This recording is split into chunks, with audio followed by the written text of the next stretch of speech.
Hey, it's Miss Fritzel at the Appleton's Library, and I am book talking one of our new mystery fiction books. It's called Missing Clarissa by Ripley Jones. And I looked up to see if he has any other books, but his newest book isn't coming out until spring of 2024. But I'm looking forward to it. So this is not a super long book. It's about just under 250 pages.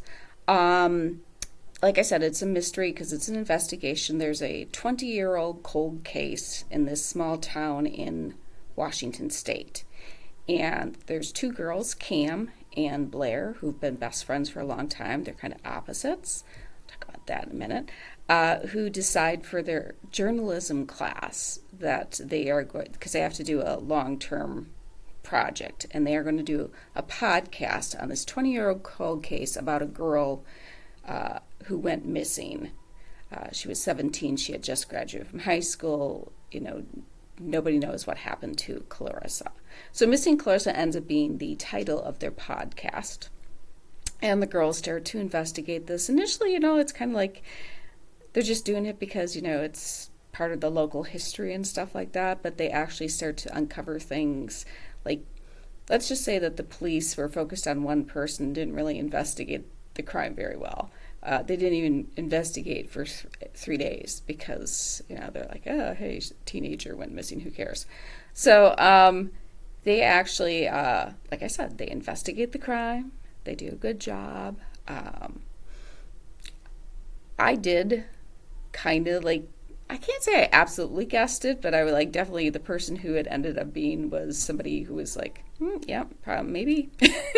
But I did enjoy the book. Like I said, I thought it was a good mystery, the girls investigating things.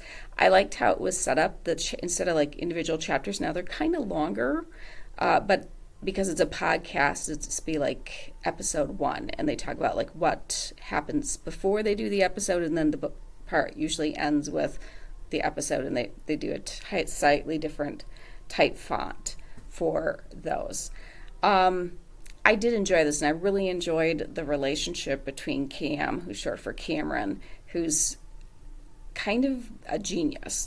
Math, science are her thing, but she very little people skills and stuff like that. And Blair is the writer who doesn't have a lot of, she doesn't have a high self-esteem, and she's good at track and other things, and she doesn't always see that, hey, she's pretty talented too, just in different ways. And Clarissa sees this.